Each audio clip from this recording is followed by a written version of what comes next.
I'm like, okay, let me go hit ours. Let's go hit our main ones. You know what I'm saying? Not a single word mentioned of any of it. And I'm like, that once again, it's the hypocrisy of it, what they're presenting versus what it really is. And it's a shame that we have to get outside of our own country to go hear truth. And here's one of the things that got me. So what they were talking about, how, and this, I don't understand, maybe y'all know something about this. So they completely leveled a stadium, like a soccer stadium. And I think it's actually in Tehran. Okay. And they're talking about how they wiped that out. And my first thing was, why? What is that? Like, what are you doing? And then when you go back to the financial aspect of it, okay, so a number of these missiles that are dropping are $11 million each. And they're using those to wipe out a soccer stadium. And then you wonder, hey, are they just running money? Because remember, war is profitable. And so now are they just running money over on this side so they can produce things and make jobs? And I looked at it and I go, once again, what we're forgetting, that's our money.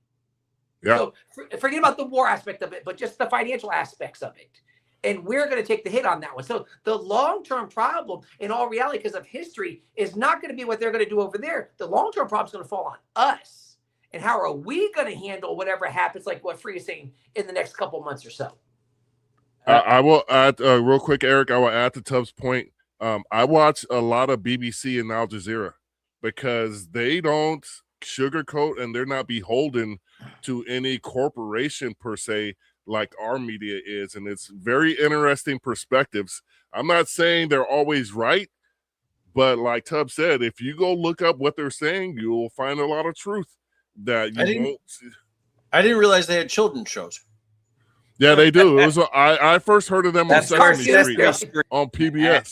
Yeah, after we defunded PBS, Sesame Street went to Al Jazeera. Hey, I watched PBS yesterday.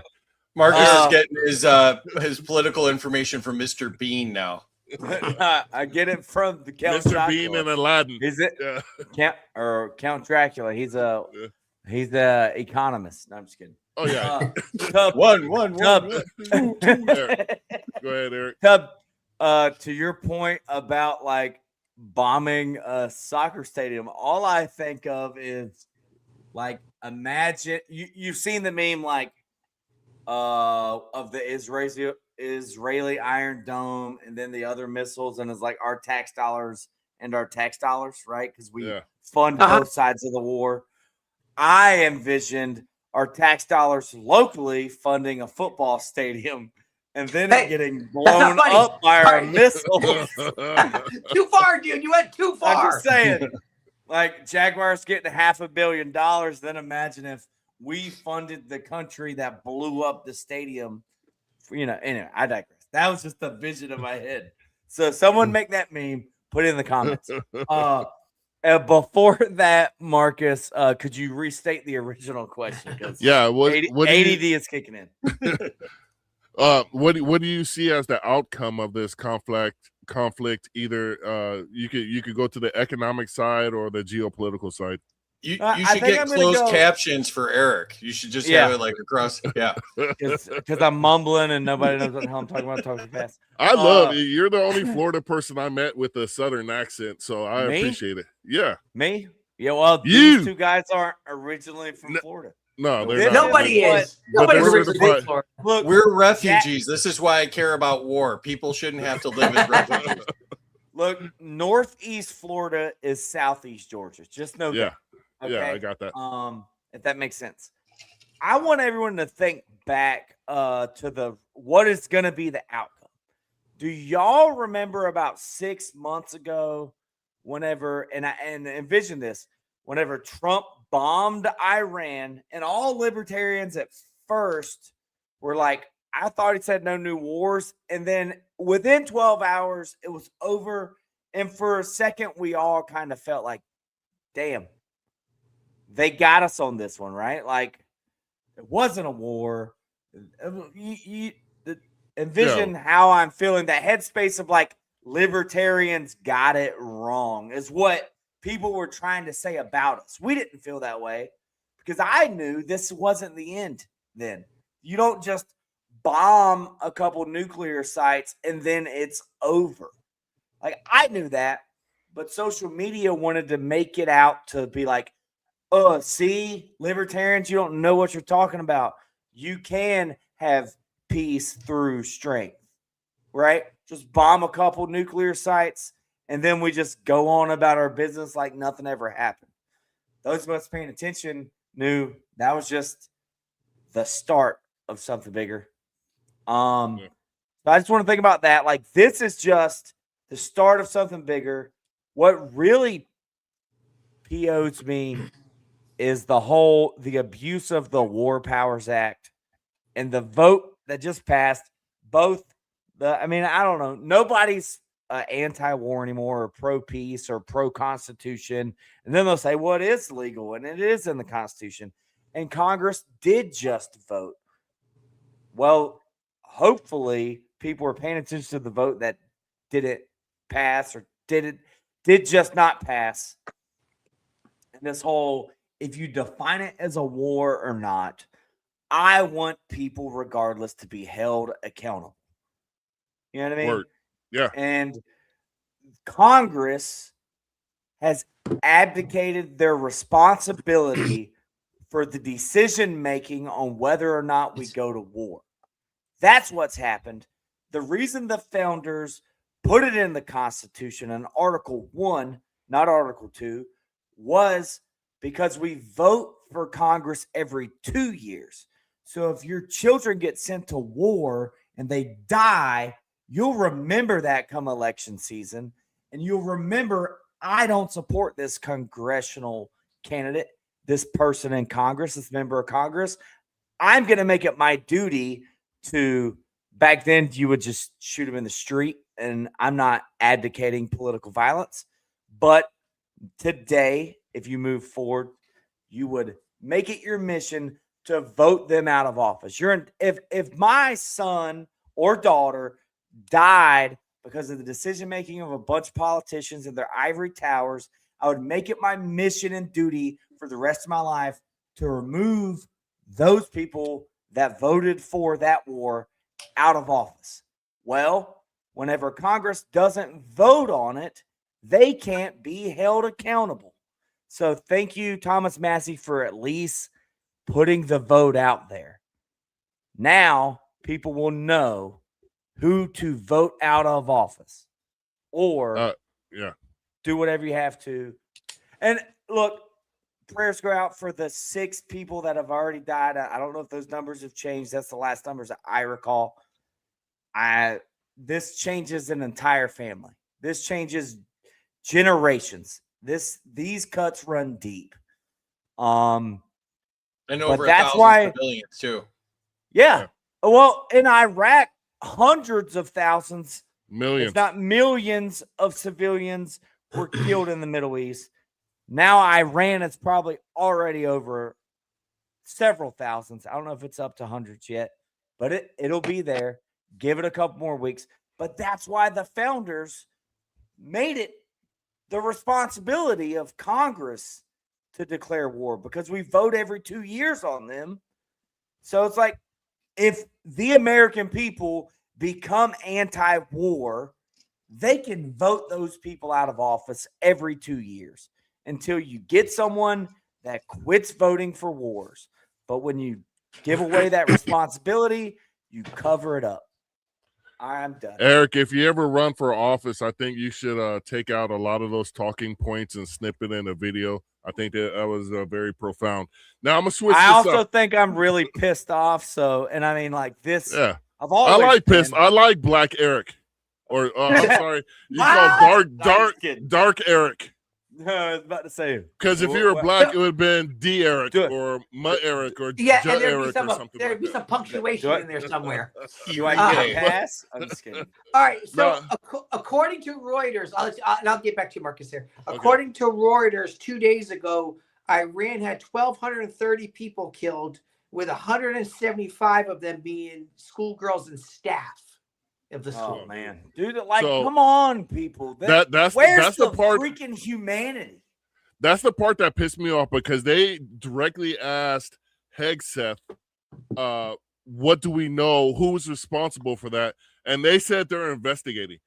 They knew what They know. time the supreme leader of Iran was taking his morning dump. They knew what time he was eating breakfast. They knew every single aspect of his life and whereabouts. But you don't know who dropped this bomb on these coordinates. That is a whole load of horse plop. But you know what? I'm not even that. That's very personal. I hate the fact that those girls died for a foreign country, and ultimately, whether it was Israel or America, it was American weapons that were used to do that. Now go back. Take that 175 schoolgirls, okay, who probably had brothers, fathers, all of those type of things. That now they killed my sister. Exactly. Yeah. So where do you think that rage goes? If that was my daughter, it would be a blood race to no end. Yeah. So we're gonna go. That would be the only thing that mattered for the rest of my life. Precisely. The only thing every day I would wake up, because everybody who knows me, and I will say this in front of my wife and my They're in the garage. Well, they know my daughter is my favorite person in the world. Free had a chance to meet her. She's beautiful. How's your son feel about that? Amazing young lady. Your son he knows. Fiddle? He knows. Yeah, hey. Well, he knows. I told him he's my favorite baseball player ever. But he's just happy he got Black Daddy that stayed. Yeah. That's true. Because I used to smoke Newports. And I always came back. Time to go. I always came back. Marcus, was there ever that thought, like, I don't gotta go? I'm just kidding. But I mean, you can dip and people won't even say anything. You have the best. Dude, you know, I'm a very likable guy, and I do all the black guy I work with. White guys have to stay. We become bums. Black guys need to go buy milk, and nobody says anything. It's expected. You guys got it easy. Black privilege. Black privilege. All right, so I got this one for you guys, and we're gonna. You didn't answer your question just now. Yeah, hold up. Yeah. What? You didn't answer the second question. Oh, you gotta answer it, Marcus. Oh, what do I think the outcome is? Yeah, I think Iran is going to switch from a imposing military force into a technologically advanced cyber force, because they realize that, you know, the Chinese and Russian weapons, and this was proven in Venezuela as well, are no match for the unlimited capabilities of the United States, because we don't have a military budget. They give them as much damn money as they want, which they expanded to quote unquote $1 billion, but that's just on the surface. It's probably twice as much as that.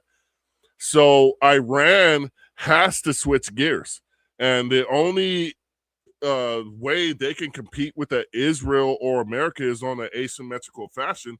So they're going to have to move in a different direction as far as technology goes, and whether that be developing laser technology to shoot down incoming missiles, but they're going to have to focus on cyber technology to fight the wars of the future. Because and this is why I don't buy the whole argument Iran was going to attack us, so we had to attack them. Iran is literally using 1970s and 80s technology. There's no freaking way any conventional military on the face of this earth can stand toe-to-toe with the United States in any way, shape, or form. So why would you attack a country? Oh, that's like punching a 5-year-old kid, punching an offensive lineman from the Dallas Cowboys in the kneecap and says, "Let's get it on, sucker." It's not gonna do a damn thing. You can't hurt the United States, because they can level you conventionally. If the United States wanted to, Iran would be a sheet of glass, not from nuclear weapons, from conventional weapons, in 48 hours. So, Tub, go ahead, but make it quick. I'm just kidding. Then no, I don't want to. All right, so here's the all right. So I said this when the Ukraine and Russia war started. I said, okay, so guys, think about what was happening. And people didn't like it, but I said, okay. I says, technically at that time, Russia was minding its own business. They truly, it was what was happening is they kept, so the bully was out on the playground, but the bully wasn't bothering anybody. He was going about his business.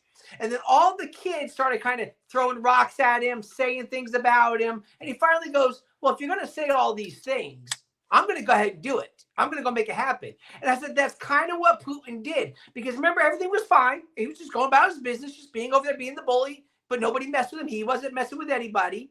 And then remember, they said, hey, they wanted to see about bringing Ukraine into NATO. And that was already agreed upon. You can't do that. That was an agreement we made. And he goes, you know what? If y'all are going to do this, I'm going to do something now. So here's what's funny. All they keep saying is that Iran was getting close to having these missiles to hit here and hit there and hit us, the usual stuff. Here's what was funny. Okay, well, I shouldn't say funny, but yeah. Here's the thing. They started launching these missiles all over the place once they were attacked. So think about it. They already had them. You keep saying, oh, they're getting ready to have. Oh, they already did. But let's make it very clear. They didn't use them until we provoked them. Yeah. So if they were really mad at causing all of these issues, they could have launched these missiles into these other countries at any time they wanted to. 10 years ago. Yes, but they didn't. So don't tell us that they could have. They already have them. We already see it happening. So once again, you provoked it, and then they go, well, I guess if you're going to call us out to it, we're going to go ahead and do it. Now, listen, I'm not saying what they're doing is okay, because it's not. But what I'm saying, though, is that sometimes we can just sit there and have our things and, hey, leave us alone, and we're fine. We'll just sit here and do our thing. To add on to what Tubbs saying, like, they never attacked U.S. Directly. homeland, Hawaii. They attacked our military bases in the Middle East. Well, guess what? If we didn't have troops in Iraq still, which a lot of people pretend that was after exists. Trump killed a general. Yeah. So but we still have troops in Iraq within missile distance in Syria and Yemen and everywhere else. Whatever. You know what I mean? Yeah. Jordan. Free. All of the Bahrain. We have all of these military bases in the Middle East. And a lot of people say, well, that's good strategically. Well, it also puts you within missile range because we're not within missile range of Iran if we were not in the Middle East. That's all I'm going to say. They didn't attack us directly. They retaliated to our military. And I'm not advocating for it, but you get my point. Those are the facts. Well, I'm going to drop a fun fact if I could spit that part out. We still have battalions of M1 tanks buried in the desert in Saudi Arabia. So, and that's 30 years later after the war. But Free, I wanted to get to you because you're just sitting there looking at me, and it's kind of like I'm keep holding my wallet. I'm wondering, should I reach for? Well, he tried to rob me in San Diego. He is paying me by the hour to be here, like he pays most of his acquaintances. Yeah. Now, I get paid by text. However many texts, I get paid per text. We heard a lot of people saying a vote for Kamala Harris is a vote for a war with Iran or a vote for World War III. And I do blame the liberals because that turned out to be true. All the liberals that voted for Kamala Harris, and we got a war in Iran. So they were right about that. They could have voted for Chase. Yeah. So I blame all you damn liberals, specifically here in California, for voting for Kamala. But Trump they ran on the platform, no new wars, America first, economic issues at home, healthcare at home. They ran on all these things about taking care of us. Where do you stand as far as your logic on Trump saying all of that stuff and his specifically with Iran to the no new wars? Yeah, well, I thought it became obvious towards the end of the campaign that, he was just saying what he thought people wanted to hear. And, even beyond the war stuff, it seemed like he was just throwing stuff out there and seeing what people reacted positively to and didn't have any real plans. And so I thought as the campaign went on that he got less and less impressive. And, I think at the core of it, there are political incentives for war. And this administration's been an absolute disappointing disaster. And sometimes wartime action can favor approval ratings, like boost up his approval ratings, which are in the tank. And, you know, you guys talked about it earlier, but sometimes there's national unity from these types of conflicts. And, you know, political opponents may be hesitant to criticize you during wartime. So, you know, I think that this was a card that he wanted to play all along, and he's a lame duck, and there's nothing we can do about him for, you know, 2+ years. And, you know, I think that, you know, his donors wanted him to do this. You know, Netanyahu's been asking for us to do this for 30+ years. So, I mean, I think if you watched where the donor money was coming from, you pretty much could tell what we were going to get. And here we are. Yeah. Donor money like the Sheldon, what was it? Sheldonson family? Adelson. Adelson. Yeah. Sheldon's dead. Well, that was too his sad first about that, name, but right? it's Miriam. Yeah, that was his first name, Sheldon Adelson. Yeah, the Yeah. Adelson, what did they give him? Like $250 million or whatever it was? And they're real big on Zionist causes. That we know of, probably. That we know of. And stacked his whole cabinet. You know, Marco Rubio is a favorite of theirs, you know, and, you know, Marco Rubio, who in the primaries got like less than 1% of the vote, is now like, you know, almost equally important to Trump and driving this whole war. So, you know, you don't get what you vote for ever. And, you know, you get more war. And, you know, the old joke, no matter who you vote for, you get John McCain. You know, this is a whole cabinet of John McCain. That's go ahead. Sorry.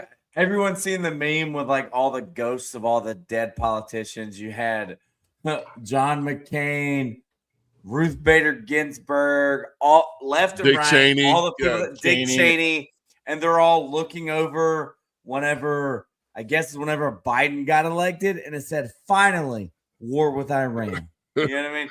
But it turns out it was Trump getting elected. Who knew? Yeah. Anyways.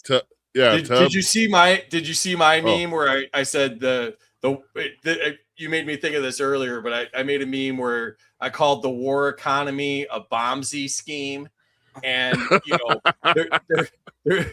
they're just looking for anything they can do. You know, like they're like Karens at like, you know, the supermarket, like looking for something to get a discount on. And you know, the military industrial complex gets rich off of all of this. They get contracts, minerals get seized, you know, and then they get paid to rebuild it all. And, you know, so don't get distracted. You know, war is big business. War is a big part of our GDP.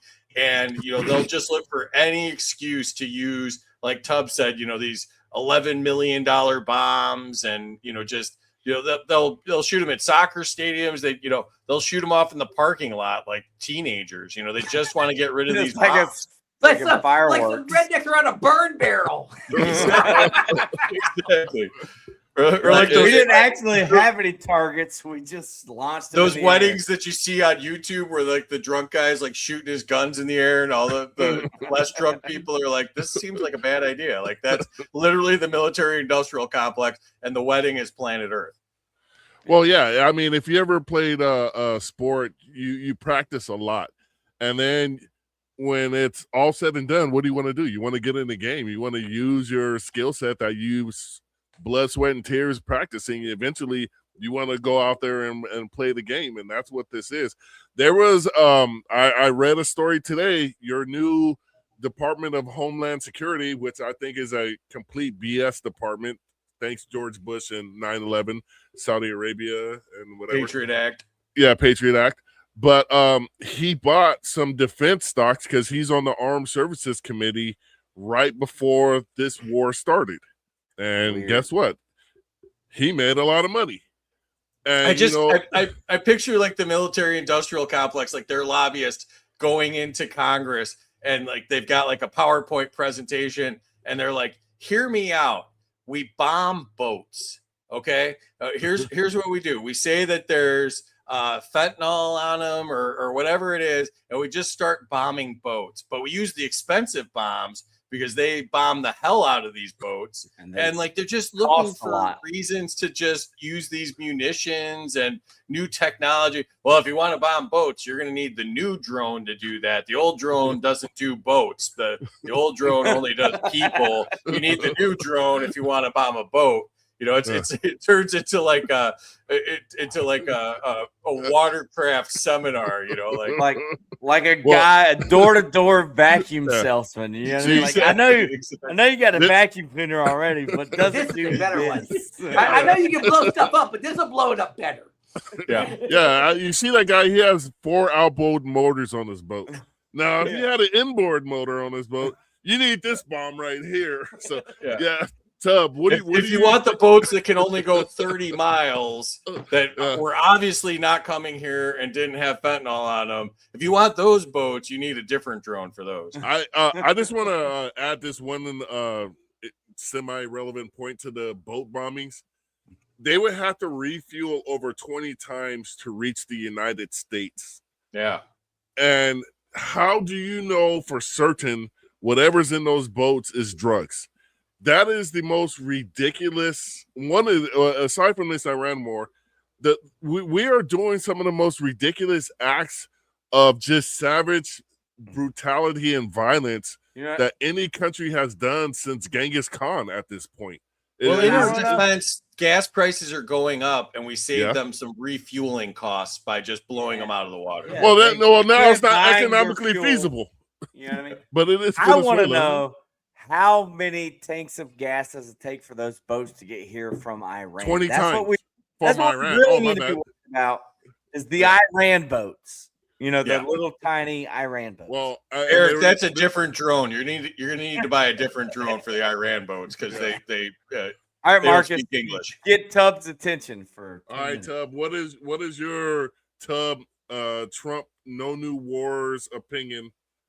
All right, so let's start with this. I am America first also. I want to make that abundantly clear. You know what country I care about? America. So I would America be on only. When yes. Listen. So I look at it, I go, let's be very clear. Now, here's what's happened. It's so funny how much Republicans hate Democrats when they get talking points. Because Democrats do. They get their talking points and they push them out and everybody runs off. That's exactly what the Republicans are doing right now. And inside of that, they've come out and they go, listen, they're not doing this for Israel. Yeah, they are. Let's be abundantly clear in this one. Because now here's what they've started saying. Well, Trump was talking about doing this back when he first ran. Remember, they're like, the first time he ran, he was talking about, I'm going to blow up Iran. They cannot get a nuclear weapon. And that's what he phrased it on. And then remember, he did nothing the first 4 years. He keeps talking about these past bad administrations who have done nothing, forgetting that he was one of them. So he did nothing at all before. So what they've been saying is, remember when they first started bringing this up, remember the night he came out where they said he might have had a black eye? It's a whole other thing. And he came out and he's talking about, hey, we just bombed. And then with that, what he was saying is he's like, listen, because they were back to getting nuclear weapons again. I'm like, wait a minute. You just told us in June that you handled that problem. That was obliterated. A issue. Yes. So what you're telling me is either they're way faster than what we thought, or you lied to us before, or both of those are wrong. Because you lied to us before and they're not trying to do anything. You want this war because you kept saying that you were going to have it inside of there. Here's what I've been questioning, because there have been a lot of the Republicans talk about this is a great thing. And they have all their talking points that they're spewing out there. And I ask this one question. I say, change the leader and it changes the opinion. Like if this was Biden doing the very same thing, they would be saying all of the opposite things. We can't just start this. You can't just attack countries because you don't like them. All of the stuff would be happening at that point right there. And so I look at it and I go, man, so his plan was all along, supposedly he was going to do this. So now, as you said, he's a lame duck. Now he's got to. And now he's got to do the things. And I look at it and I go, so the problem is like we've been talking about, how far does it go? Like how far is pleasing Israel and Donald Trump's ego going to drag us into like who? This chances are, like we were already talking about, this is going to go past his presidency. Way past. This is not done with him in all reality. So I look at it and go, what do we do? And I think we've been talking about this. So what do we do moving forward? Because if you remember, when Obama launched just missiles, they fussed. They were so mad about we can't do this. And now all of a sudden they're on the other side. So my fear is this will continue because I'm going to say this now. Their propaganda is good. Okay? People are falling for it. And they're coming out. Now, I'm having just there are people who usually aren't so crazy. They don't pick a side so far. They've been going hard on defending this one. Okay. Yeah. Like real quick, I'll tell you, I have satellite radio for one reason. His name is Andrew Wilkow. He's on from noon to 3 every day. Amazing. Like he's a Republican, but he's very friendly to libertarians. He mentions libertarians every single day and in a good way, always. And he has gotten on. Well, we've been fighting this war for 47 years, and we're going to end. All of the talking points. And here's what I'm going to tell you: as long as they have talking points, weapons, and money to spend, this is going to keep going on. Yeah. How do you get a better plug than me? That's what I want to know. Oh wow, we'll get to you. We're not going to end without talking about you at all. We got our boy Lars chiming in. You started with a plug. What's up, Lars? I plugged myself. From the very beginning. Whoa. Hey. Whoa. We're not that show. Yeah, this is wrong show. Hey, on a side note, hey, Lars, I sent you an email earlier today. I just want to put that out there. That's probably why he's actually watching.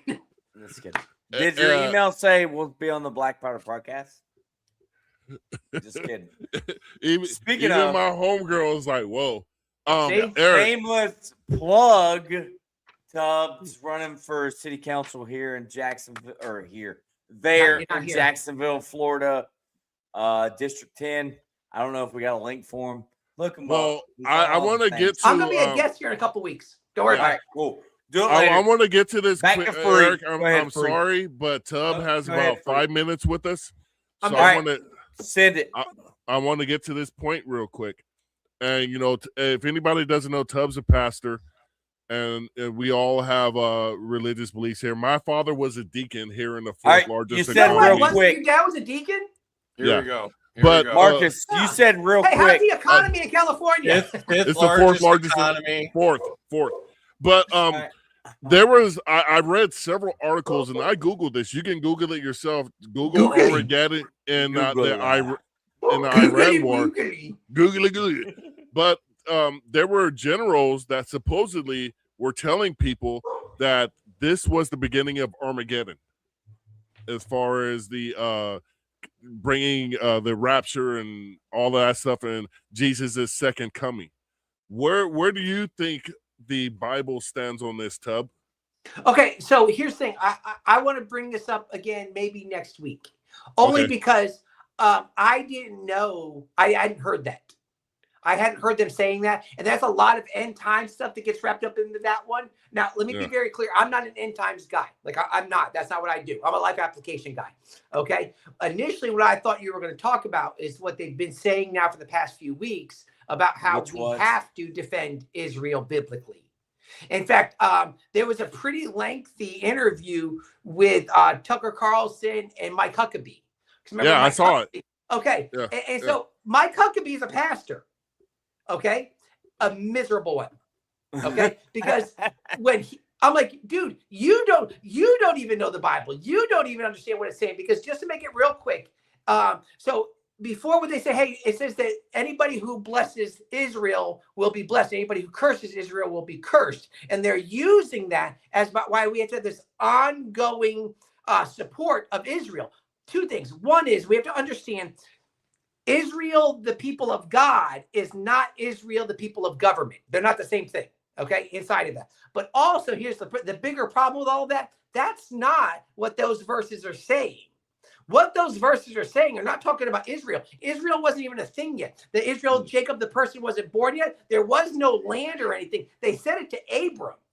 And they said to Abram, anybody who blesses you, I will bless. Anybody who curses you will be cursed. It has nothing to do with Israel. It didn't have anything to do yet with the people of Israel, because those are the children of Jacob.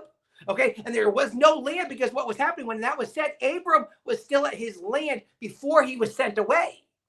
So inside of that, all of this, what they've been trying to do with Bible stuff, it's so funny. People who don't care about the Bible ever, all of a sudden care about the Bible when they're trying to use it to defend oftentimes horrible political beliefs. And so we can, maybe next week or whatever, we can get into it. Maybe we'll make some posts, or maybe you make a reminder. I'll go post it on the podcast page about what you were referring to there, about how it's going to usher in end time stuff. That's absurd, because let's be very clear. To make it as simple as it could possibly be, even Jesus says that no man knows the time. Okay, there's nothing. As soon as people think they figured it out, God's going to change it. It's just that easy. So there's no reason to think that anything that we're going to do is going to make God go, okay, yeah, I think I'll do this now. God fully knows. God sits on the throne. He fully understands when it's going to happen. He doesn't need us to do it in all reality. So I would suggest that the idea, and I'll look into that more, Marcus, if you can, when you're done, shoot me. I think Eric, you mentioned this before we came on. Is there an article, or is there something? I think it's what you were talking about. If you can, shoot that over to me, and I'll make a post on it on the podcast page. Is Huckabee a better pastor or bass player? Oh, it's got to be at this point bass. I didn't know he was a bass player. They keep doing like Sweet Home, like Jerusalem, and like they keep doing it's terrible. Do you understand? If you haven't seen it, it's like the worst thing ever. They change all the lyrics, and it's like pro-Israel propaganda. He's supposed to be over there representing our country over there. And what's happened? He's gone over there as a representative of our country, and he's representing them. Yes, He's if you watch that interview for all of this, I'm like, dude, my thing, call him back home. He's done. Well, that's the problem, though. It's like, is Trump all in? A Tub, it's 10:01. I know. I'm fixing to go. All right, guys, I'll talk to y'all later on. Free, I'll talk to you later. Free, how much time you got, Free? I got a little bit longer. Go in 19 hours or something. 7 more minutes. Yeah. All right. We're doing a telethon, people. Tub didn't know this. 24 hours talked about Iran. If you got Tub had to go pick up with his wife. If you didn't know, Tub is running for city council in Jacksonville, Florida. You find him at Tub for 10. We're going to be doing a show with him on March 26th, I believe, and he's going to be the guest. We might as well invite Free on to be a host so he could question Tub too, but we'll see what happens. You want to do it? I got questions. Yeah, we got to figure out what he's really up to, Yeah. So, at any rate, did either one of you wanted to expand on that biblical aspect of what they're saying, this Warriors? Hey, I'm not your guy. Consult your local pastor or reverend or priest. But you can have an opinion. You can have an opinion. I don't think you should be listening to a government ran by Netanyahu who isn't even a practicing Jew. I think I read that. So, here's an idea. Maybe you shouldn't even be listening to him. There's nothing against the people of Israel, Jewish people, your religion, your denomination, but I'm pretty sure Netanyahu is atheist, if not agnostic. He's not even a practicing Jew. Here's an idea. That is the Antichrist, if you will, or is that if you're an atheist? I'm just saying. I don't know. I'm not going to get into it. No, I don't want to talk about it. You Free, go ahead. I think anybody that uses religion to justify any sort of politics whatsoever, but especially war, I hope that they reserve a really special part of hell for them. And, the Jeffrey Dahmers and those guys are haunting them for eternity. So I'm not a fan. Yeah. I want that guy, that black guy that was sitting on the edge of the bed, that big, thick black guy. You know who I'm talking about in that Now meme? that Tubbs gone, we can bring up the movie. I For want the record, him to pummel everyone, all these pseudo-religious people in the afterlife for their blasphemy, just because so you know, it's disgusting to me that that go ahead. dude's giant wiener was Was enhanced photoshopped. digitally. I want y'all to know that. I I'm hope sure they. you I know hope they that. have to. I hope they have Don't to go rub look it up. Epstein's feet in hell. That's Yeah. that's what I hope. Yeah. Oh, Yeah. dude, but it saddens me truly that these people are framing this, because that's what a lot of Christian religions have, because there's multiple Christian religions, well, sects or whatever. Thanks for the update. Can I finish my point? Denominations that change Christianity to suit their political beliefs, and that's the way it's always been with the Christian church. That's why it's so fragmented. But to frame this as biblical while you're trying to justify it, it's cheap, it's whorish. Yeah. You're selling out your soul, and we're not getting anything. No, God does not approve of this. I know he doesn't, because this was not a righteous war against true evil. A righteous war against true evil would be publishing the Epstein files, where you only redact the victims of the Epstein files, not the people who sent the emails to Epstein, or who he's replying to, or the people who that were communicating with him, whatever conversations they were having, when they redacted those people, and it would be in its entirety. This is something I will say, and it's not very popular, but it's the truth. This country was founded on human trafficking and sex trafficking. From its inception, it was part of its foundation. And it has to end somewhere, and it has to end with this generation, because it is still going on worldwide. We can't stop it worldwide, but the British did stop the Western slave trade in this. They took it upon themselves, so it's not a impossible feat, but this is something we need to do, and stop this now and make it unacceptable. And right now there is no, and that includes legalizing prostitution.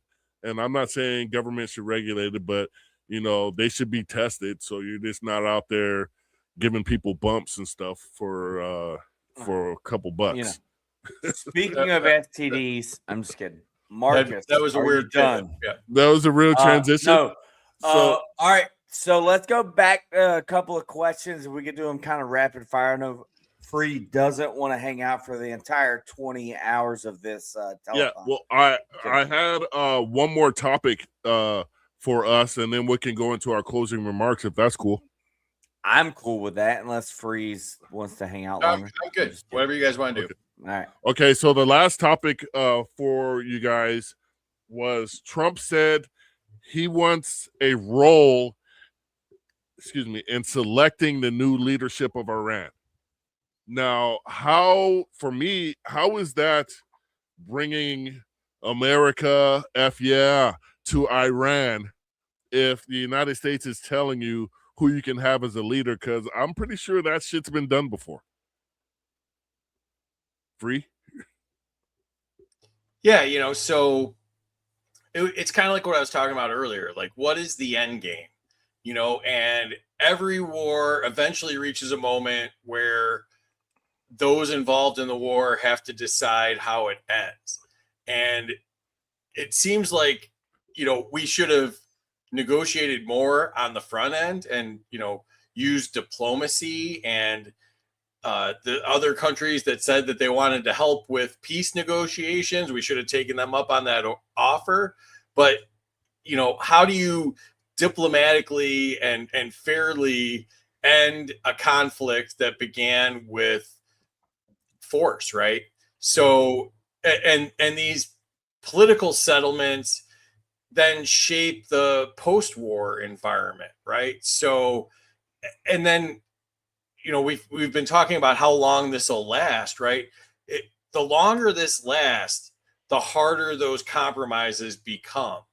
And so I think Trump saying, he wants to be the one to decide that, I just think is just shows that his narcissistic self, where it's all about him, and like he can't really deal with anyone else. And so that worries me a ton. But we should think more about avoiding the war than thinking about how much influence we're going to have when the war ends.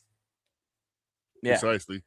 Eric? It's like they're putting the cart before the horse, but they never even considered the cost of the cart or the horse's life the entire time. You know what I mean? Like, none of it really makes sense, but it is just they're repeating our same interventionist foreign policy regime change nonsense that has been going on my entire life. If obviously way before, Marcus's entire life. I'm 27.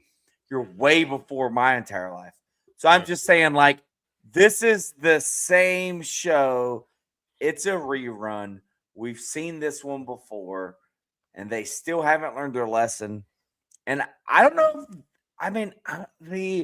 How do they learn their lesson? At what point does the American public or the voters or whoever start holding people accountable? And how do we? And that's a discussion for another time. Like, how do we help them and make them learn their lesson? Like, stop falling for the same bull crap. But I don't know that the cabinet cares. I don't know that all the people appointed. And I do want to know, like, I was never a fan of Trump, but I want to know, like, did Susie Wiles just appoint all the neocons and then be like, finally, war with Iran? And why has she wanted to be at war with Iran for so long? If it's her, or was it Trump? Or is Trump just the guy that's like, he's the talking head, and he's kind of what we all called Biden, like, like the skin suit. You know what I mean? He's just, they got his family held hostage. Maybe he was in the Epstein files. Maybe they got him blackmailed. Maybe the Epstein was an Israeli agent in the intelligence community, and they got dirt on all these fools, and they're just like at their will. Or is this the military industrial complex realizing that the Ukraine war was becoming unpopular, and we need a war that we could sell to the gullible American people? You know what I mean? Trump doesn't care about this at all, and you can tell by just listening to him talk. He cares more about that ballroom than he does about anything else that's going on in the country across the board. He's basically a senile interior designer that's being run by his donors and the deep state and the neocons. I don't think he cares what's going on. He's basically AutoPen 2.0. Yeah. Well, did you notice they dropped the AutoPen? They did. Yeah, they did. They dropped that on the bus. It's like, there's no legal precedent. It's like, well, but it's because he's probably using it, and he doesn't want to create a legal precedent that will be used against him. Because, basically the world leaders have just figured out that flattery will only get you so far, because their original policy towards Trump was just to flatter him and patronize his BS or whatever.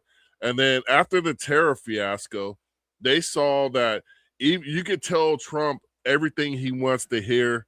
Yeah. And it still won't matter. Well, he got the Israeli Peace Prize, so I think that had influence. Yeah.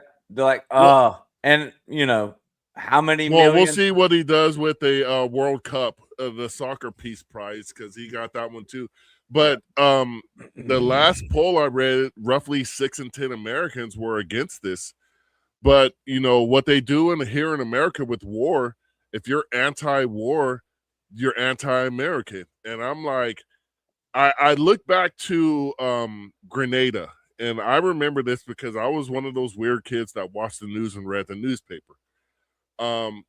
People were fearful because we still had Vietnam fresh in our minds, and I think Grenada was 1983, and Vietnam ended roughly 1975 or so. So it wasn't even 10 years, but America still had that quagmire of Vietnam in their head, and they were concerned that this could be another war that the United States gets dragged into for an extended period of time for no reason, because they're going to fight with one hand tied behind their back.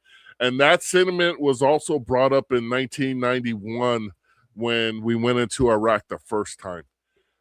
I don't think Americans, that's not lost on them with this Iran thing. But what pisses me off the most is when I bring up Trump's campaign promises on no new wars, the Trump supporters have excuses. This really isn't a war. It's basically a military operation and all of that good stuff. And Yeah. I'm like, dude, do you understand? It's not just going to end here. And like we were saying throughout this, you could bomb the crap out of all of these people. They're not going to forget it. Eric, again, contrary to popular belief, Americans will forget it, except the people who were over there that were actually fighting it. But Americans in general will move on to whatever it goes viral next. And But I mean, I just how do we forget very quickly that we were in the Middle East for 20 plus years? Literally, Biden's Afghanistan debacle, but he did get us out of Afghanistan, but he fumbled the football, right? that was actually Trump that negotiated that. Out of it. Yeah, and that's my thing. Trump negotiated getting out of it, and then Biden's withdrawal, and exactly. To pardon your French, but and I'm fine with you saying it. Anyways, I digress. You get my point. Like, yeah, all right. Even getting out of there, they screwed up. But hey, here's an idea. How about let's not get involved there in the first place? And that's what a lot of people, probably not the people in the comments of our episode, are getting sucked in. And I'm not trying to keep you too much longer, but like, we're gonna do closing after this comment. Where do you think the political landscape is? Because you know, not to assume, but like just everyone, I get it. We're anti-war. We get it. We understand. But do the common American people and the voters, and what is the strategy, like you were kind of alluding to? Like, how do we wake people up and how do we change this? Do I got to make a poster board and go protest? Do I go into the congressional committee like the Marine veteran did and get your arm broken, and you know what I mean? You got to have some squabbles to do that. Don't do that. That's what I'm saying, though, is like, how do we wake people up to what's actually going on here? I mean, I don't think that we can. I mean, I think that people are either disconnected or brainwashed.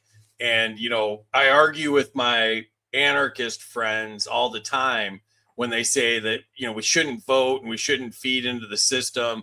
You know, 130 million people voted for president this time, and they either voted for one of two terrible options. And, you know, so, I mean, I don't think you can wake up that many people before this whole thing collapses anyways and turns into, you know, the new world order or whatever it is, you know, and sorry to sound black-pilled, but what I always talk about on the show, and you guys know this, you know, we need to withdraw from as many of their systems as we can as quickly as possible. And so the only thing that's going to stop this is if we can take our money out of the system and our, you know, our wealth, and, you know, not submit to their control, and, you know, build parallel systems, concentrate on local, work on nullifying state and federal laws, from the local level. I think the fight is local, and that's why I as an anarchist, I believe in, you know, the goals of, you know, most of my libertarian friends, because I mean, I think the fight's local, and if you can have an influence locally and you can get liberty first people elected at the local level, then you can start pushing back against all of this. And you know, the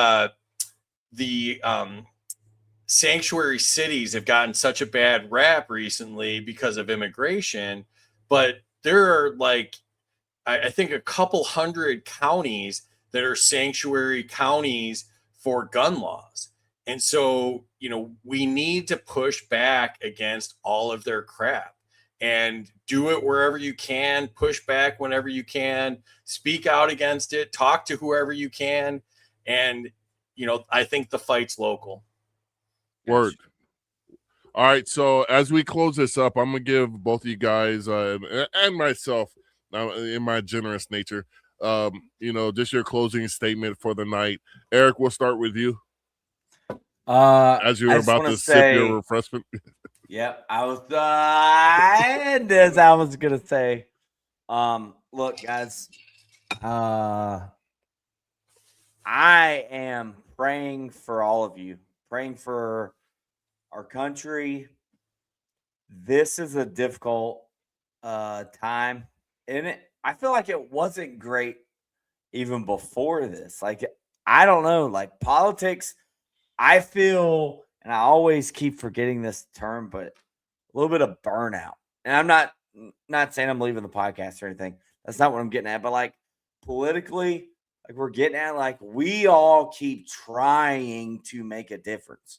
We keep trying to inform people that there are alternative choices to the uniparty or status quo, or, as Free alludes, and people in the comments, to even voting. Like that, we're not going to vote our way out of this, but I liked the comment, like it's a defensive choice here to vote libertarian. And if there's any liberty leaning Republicans, there's probably two left. Voting for them too if you're still in the Republican Party. But I'll let you know, if you're anti-war or you just disagree with this war, if you're pro-Constitution, if you're limited to government, and you're a member of either party other than the Libertarian Party, just know you are welcome within the Libertarian Party. So we got to keep doing this, though. And Tubb kind of mentioned it before he left. Like, he's kind of done with establishment media, corporate media, the news. Like, we can't trust what they say. It's so crazy to see people put on the Fox News smile and come on and try to tell you why we have to be involved in this war and why bombing children in Iran has to happen. That is a bunch of horse plop, if I was here to quote my friend Marcus. And like, you don't have to believe that. And in fact, you should push back and tell them maybe we shouldn't be killing innocent people anywhere. And we definitely shouldn't be doing it without a vote in Congress, because that's your easiest way to hold your federal government accountable, is to vote them out every 2 years. If they keep killing people that you don't want them to kill, you should be able to vote them out. But when the president, a lame duck president, does essentially an executive order, makes the call without congressional approval on its own, it's really difficult for you to hold a lame duck president accountable. So I don't know. I'm still. I can dig pissed. it. Yeah. I told Marcus when it's like, want to do this episode, what did I say in the Texas person said? I'm not sure I'm in the right headspace right now to do this. But he brought in some help from Free to right the ship, because I I'd have went off. Anyways, love Yeah. y'all. That's my closing arguments. It's kind of I all over love the you place, too. but that's my headspace right now. This has Right. me pretty effed up, and I'm sorry. Rightfully so. Don't feel sorry about that, brother, because your heart and your head's in the right place. Now, Free, I'm going to ask you to deliver your closing remarks on this episode as far as the Iran war goes. And I ask you to use your mind in doing this, because I know that's a tremendous amount of energy you need to expend to come up with a coherent thought, being that you now live in Florida. But I jest. Go ahead, my man. And thank you, obviously. No, I mean, first off, I want to give a shout out to Eric. He did a space one time with us where he talked about his experiences and why he's anti-war based on his experiences. And dude, you're such a thoughtful, smart young guy. And you know, everything you say, I listen to and I just concentrate on, and I try to get as much out of it as I can, because you speak the truth. You have no filter, and you just, you know, put it out there, and you know, hopefully you're educating a ton of people with your experience. So I just wanted to say I really appreciate you, brother, and I know this is hard for you, and I was emotionally with you when you were talking, and it's hard to hear, but it's important to hear. So I really appreciate you, you know, fighting through it and sharing your thoughts with us. Thank you. But my closing would be this. So Congress never declared a war on Iran, and the American people sure as hell never voted for this. And the track record of regime change and military intervention thousands of miles away is absolutely disastrous. You know, Iraq, Libya, Afghanistan, you know, they show how easy it is to start wars and also how hard they are to end. So at home, war always expands government power, and the costs get paid for by us. And, you know, the Patriot Act was a disaster. And now we have all of this domestic surveillance and spending and debt and inflation. These all grow when these conflicts escalate, right? So when you bomb a country, retaliation and escalation and blowback are totally inevitable. And the real danger doesn't lie in the first strike. They always say it's going to be, you know, weeks, not months. But then there's a chain reaction that always follows, and we should learn from that. War should be the absolute last resort, a defensive action, not the first reaction. The people who pay the price for wars are soldiers, their families, civilians, taxpayers, and it's never the politicians that start these wars. The Constitution, which is, you know, almost always ignored, was designed to slow down these rushes to, you know, bomb people, and it was designed that way for a reason. And if we care about peace and liberty and the lives of Americans and their families and civilians and, you know, people of the world, we should always ask the hardest question first. Is war truly necessary? And to quote a great man, a friend of mine, and a host of a show that I really like, vote libertarian. Well, I want to, I think that guy, he's freaking awesome. Probably one of the most handsome people I've ever seen in my entire life. I like to call him Dollar Store Eminem. Is it Spike Cohen? But thank you for those thoughts, Eric and Free. I want to close this by saying this. I'm not a fan of Trump because my son was a junior in high school and my daughter was a sophomore in high school when the pandemic hit and he closed down the nation and my son played baseball. They got 9 games into the season, and they sent them home. My daughter, her friend network that she's been friends with for multiple years before that, they were separated. Both of them suffered immensely, and I will never forgive Trump for his handling of the pandemic and giving Democrats the power to put government control on steroids, because as the Free alluded to, every time there's a war, we lose less liberty, and that's a proven fact. When we had the pandemic, that was a war directly on the American people, and we lost liberty, and my kids suffered immensely, and it struck me directly in the heart, and like I said, I will never forgive him for that.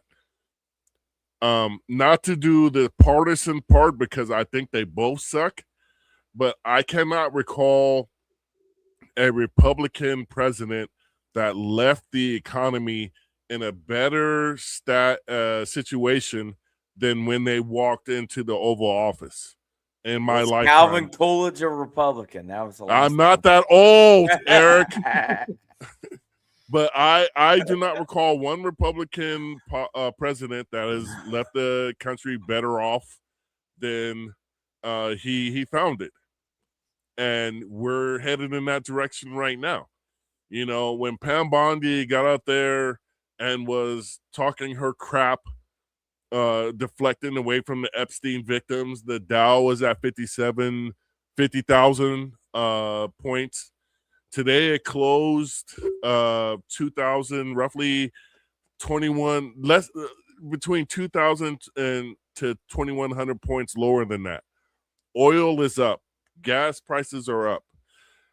When I was talking to this clerk at my local grocery store, I told him, you know, when gas prices goes up, because this grocery chain where I live, the first time they ever laid off somebody in their 90-year existence was last summer in 2025. In 89 years, they had never laid off an employee.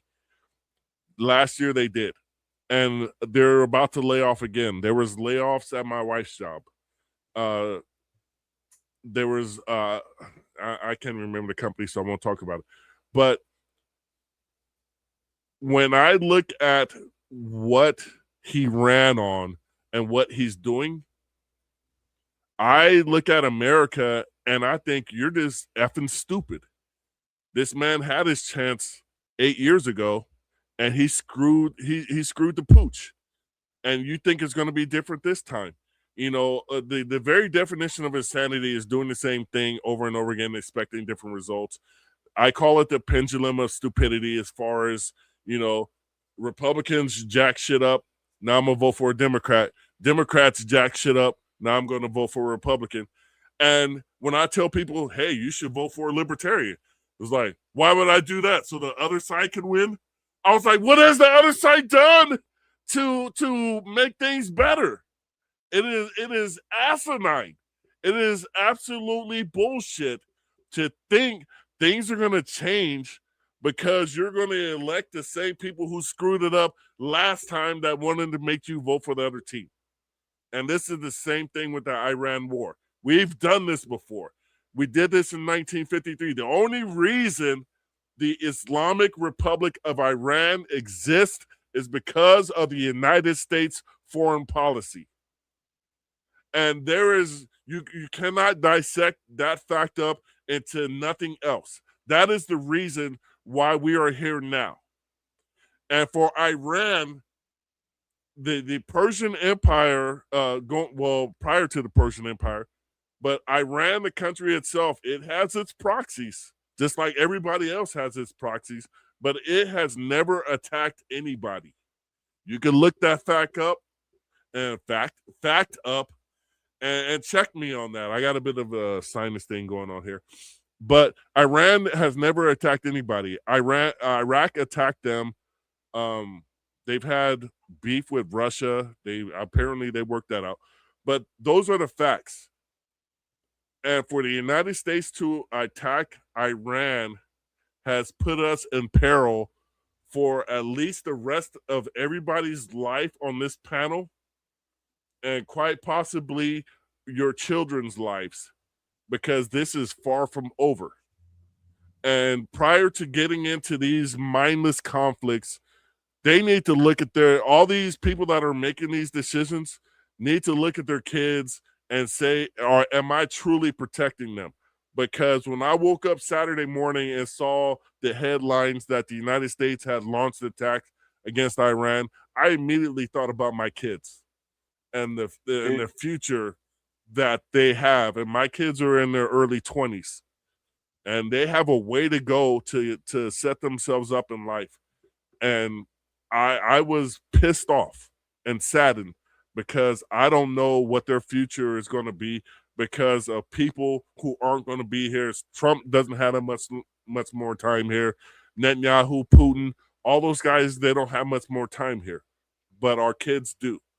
So when you think about war, you think about your kids and your grandkids, because they're going to be paying the price for that, America. Anybody else? I think we all pretty much covered it pretty well. Free.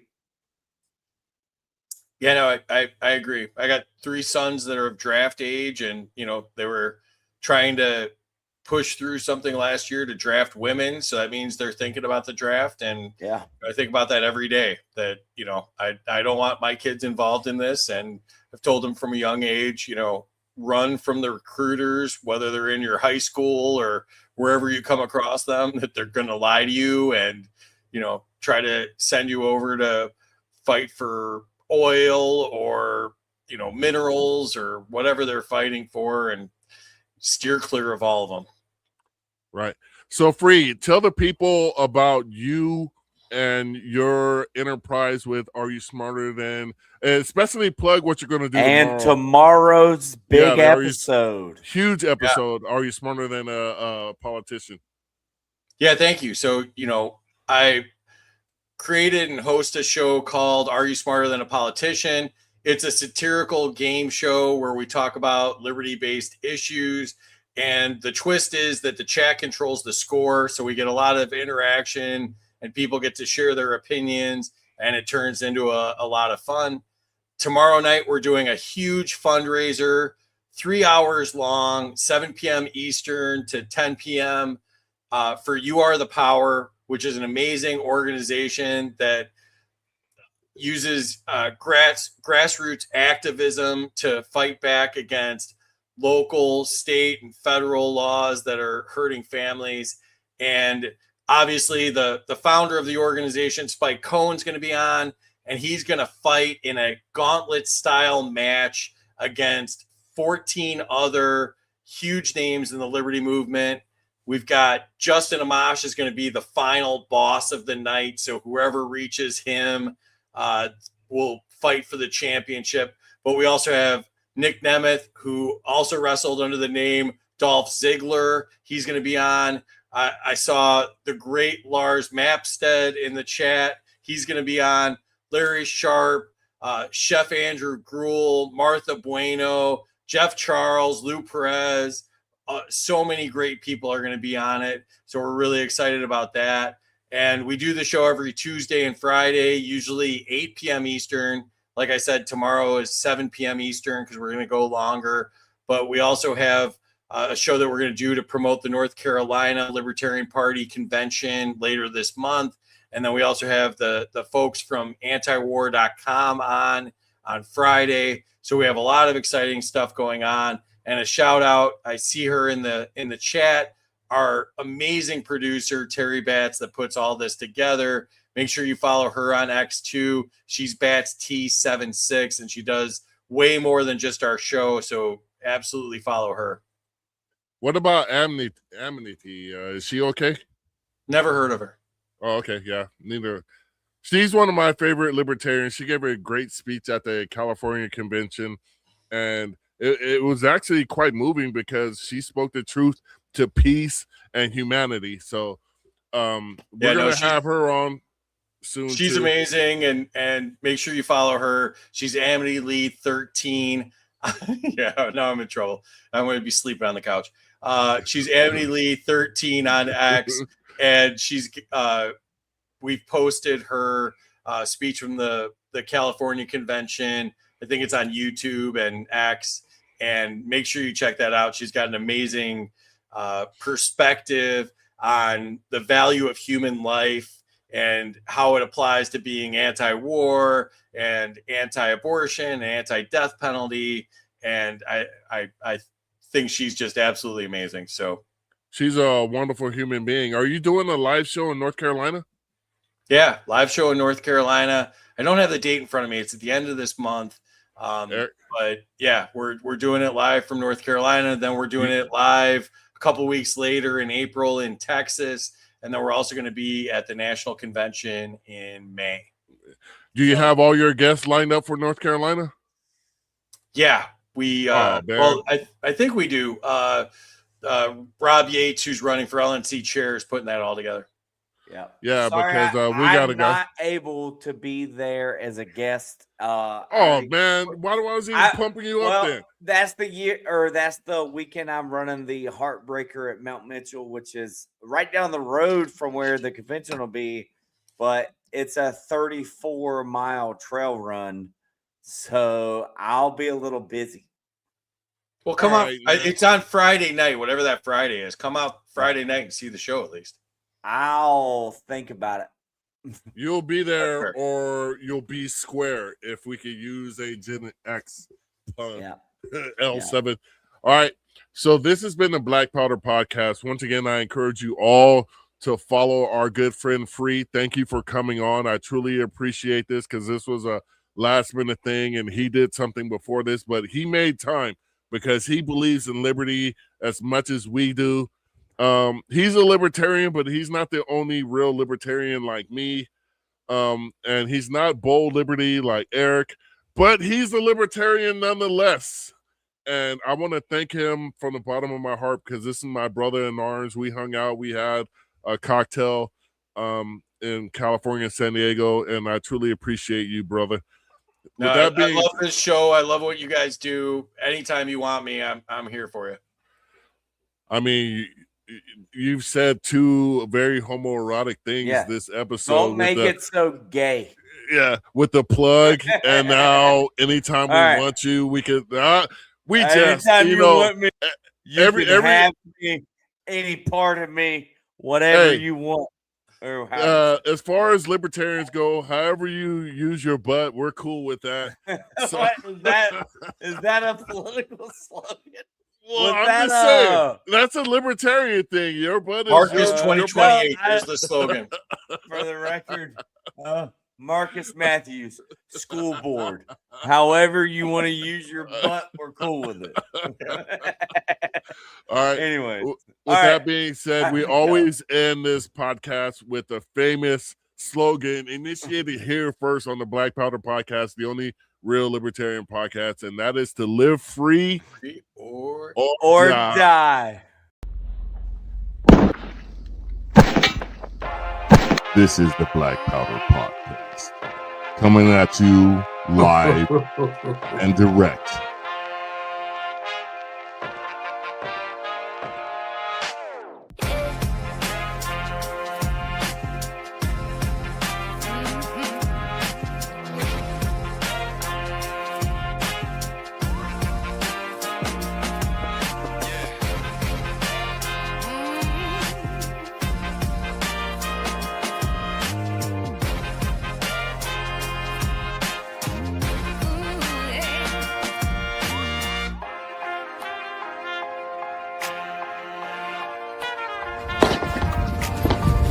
Your salty tears season my life. It's the Black Powder Podcast.